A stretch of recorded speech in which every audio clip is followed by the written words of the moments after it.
Okay. Hopefully everyone's doing good today. So going off the last poll, since no one voted, um, I just decided to do a prefix bot. We'll eventually get into slash commands and stuff like that, but um, just for this tutorial, until we revisit it another time, we're gonna do prefixes just to keep everything simple for you guys. So basically, to utilize what we're doing, we're going to have a few folders, one called commands, events, components, utilities, maybe eventually data. I don't know if I'm going to do that yet, but we'll find out. Let's see who pinged me.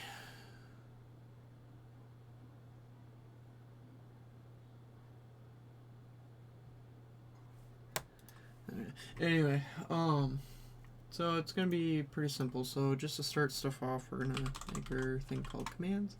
So basically, in our commands folder, we're actually going to have two separate files. So we're going to just do one for info, just to prevent that. We'll also do one called moderation. Well, just as an example. So basically, we can have like ping.js in here. So we can make a ping command. Moderation, we can have like a prune command or purge command, whatever you want to call it. So there's that. Let's see, events, we're going to want events. The way that we're going to also set it up is to work just like a commands folder. So in here, we can have, for example, guild events. And then we'll make another one called message events. So for example, our message, we're going to want to do, well, that's not what we want. In our message event, what we want is actually a couple things. So like we have like a message create event and message delete event. So we could do like a bot mention. And this one will utilize our message create event. Message delete. Well, we can take what we have from what we have from CrazyBot. We could do a ghost ping. You could do other things also, but just as an example, this one will utilize our message delete event. And then we're going to do, if you're on Windows, we will do Control K and then S. We'll save all of our files here. Don't necessarily need to save them, but yeah. Another one we want is actually our components. Oh, if I can spell.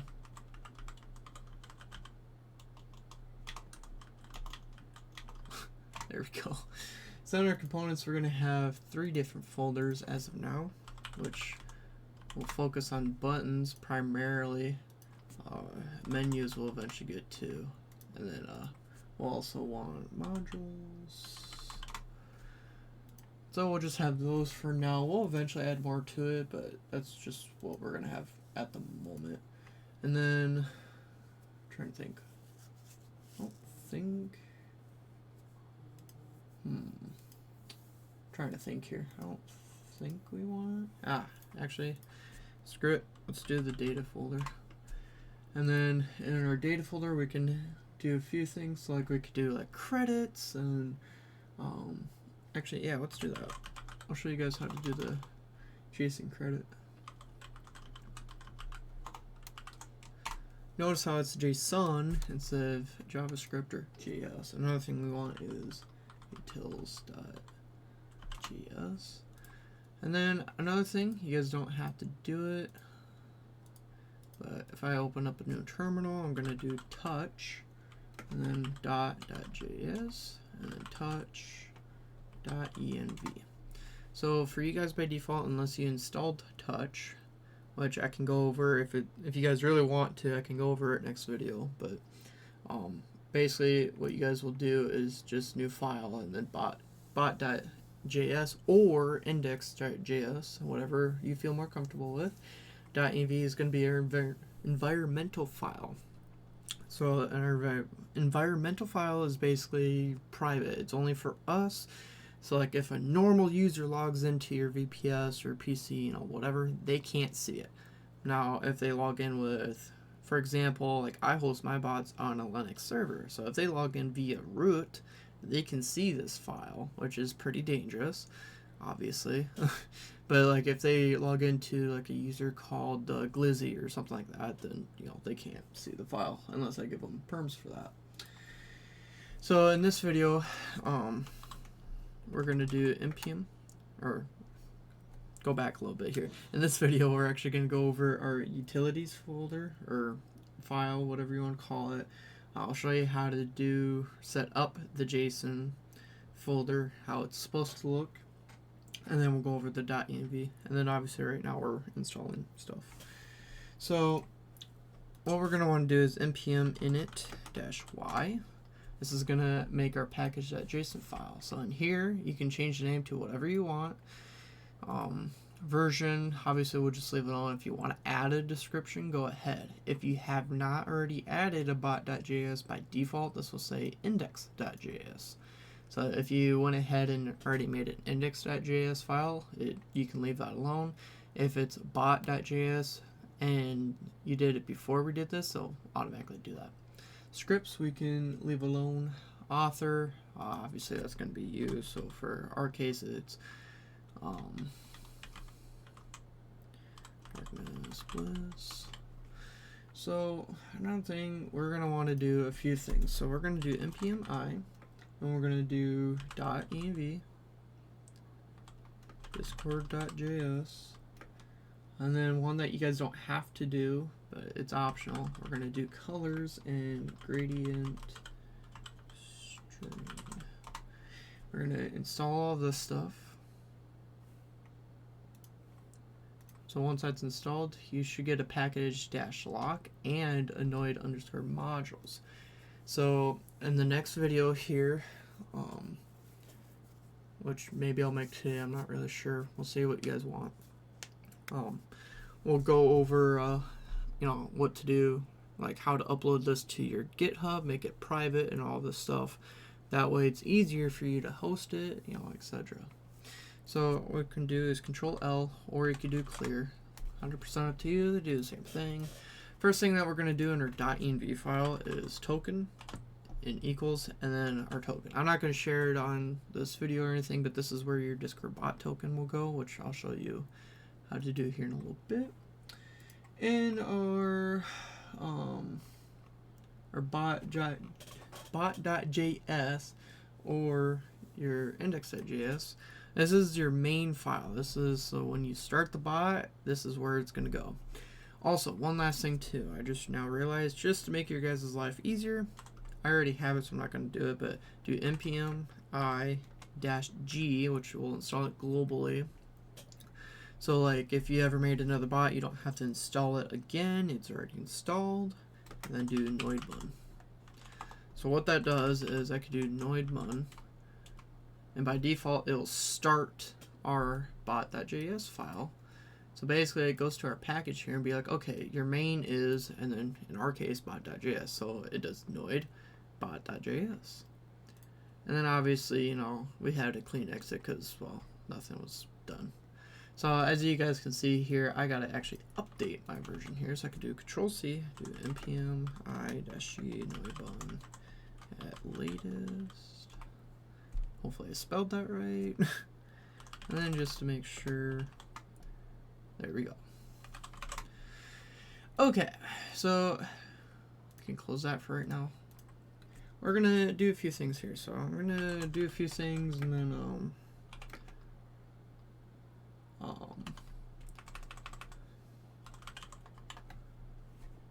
I'll explain like what it does. One thing I will actually quick do, because I don't want to use it, is I think that's how, maybe?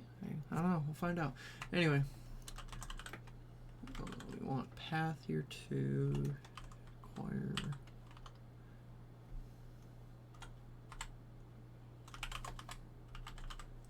Okay, so FS, we're wanting to use FS and path. Well, we'll get to that here in a little bit, but just in short summary, This is what we're going to use to view our command handler, component handler, and our event handler. So the reason why, and you can do FS or path, you don't have to do Noid, is these are actually built in already to your, well, already built into Discord.js finally. You used to have to, you know, say, hey, get this from here, blah, blah, blah. Luckily, we don't have to do that anymore. So those always go on the top. Theoretically, you can put them wherever you want, but not really recommended per se.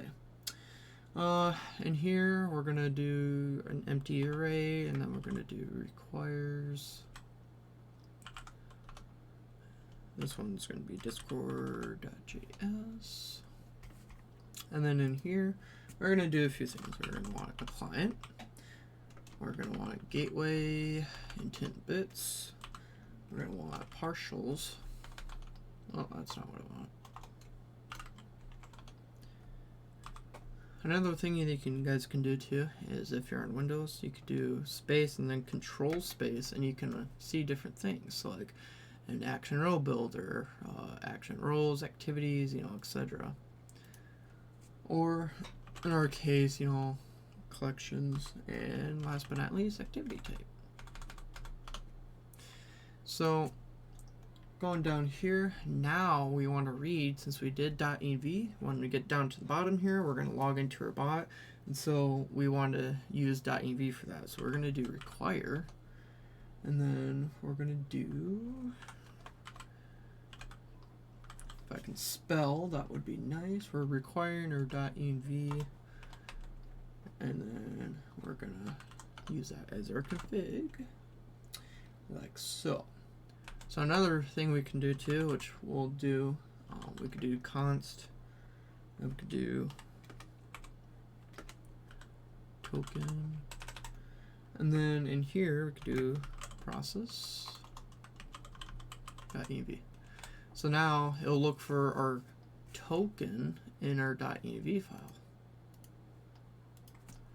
And obviously, since we need our .env, we need to have that up there too.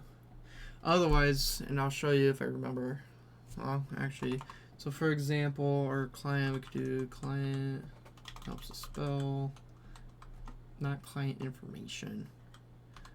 Seriously? Oops.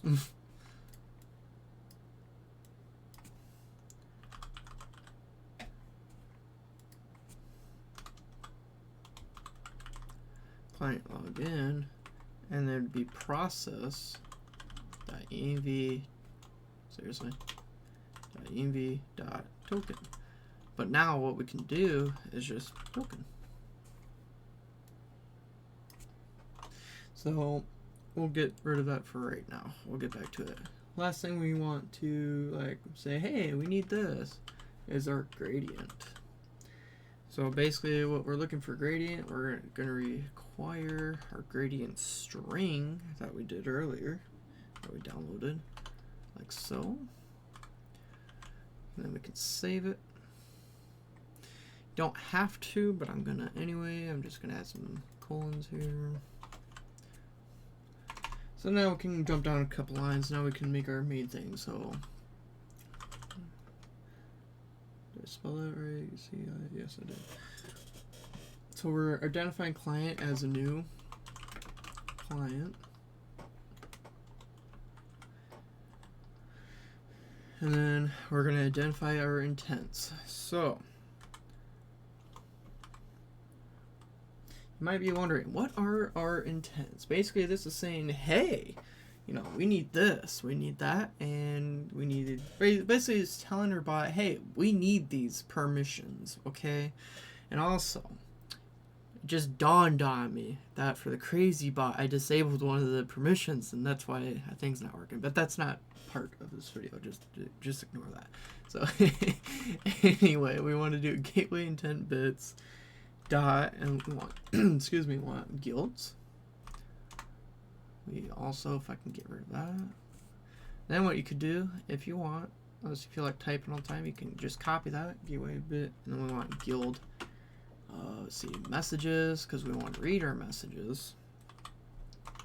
We also want our message content, And then we want our guild members.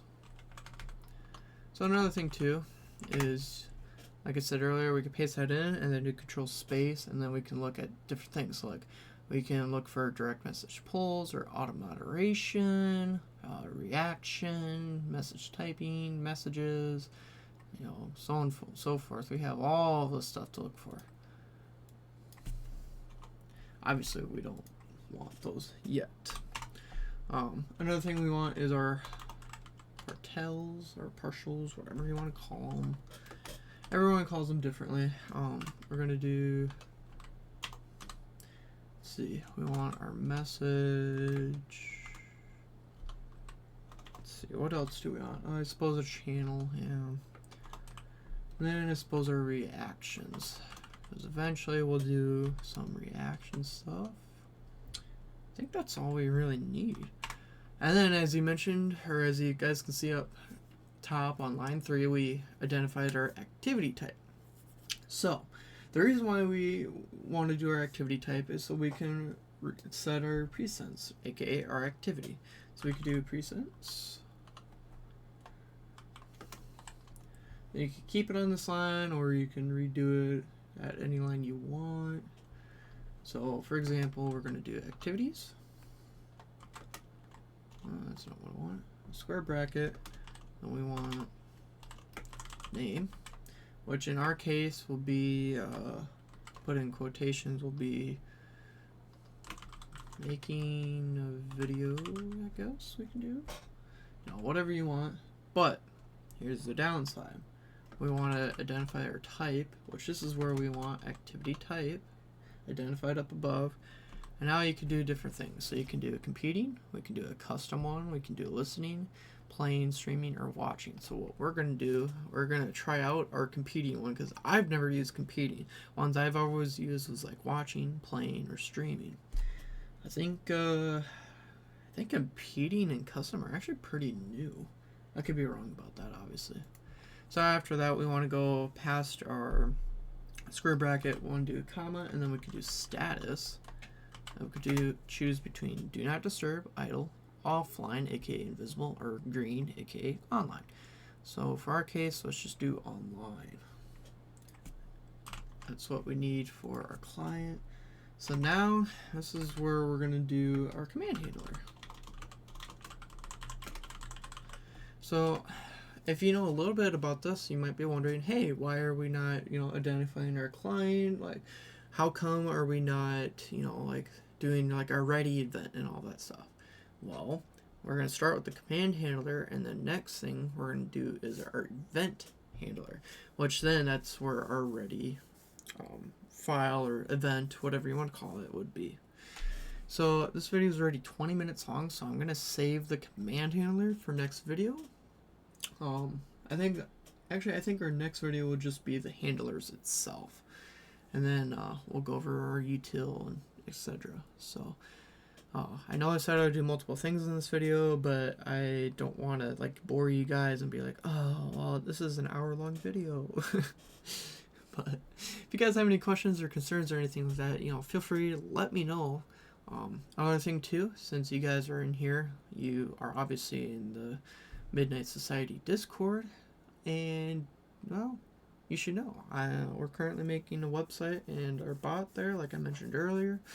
So you know, feel free to let me know what we should add, if you want to be a part of it, you know, etc, etc. So without further ado, guys, we're gonna actually wrap up this video here, and we'll catch you in the next one. Peace.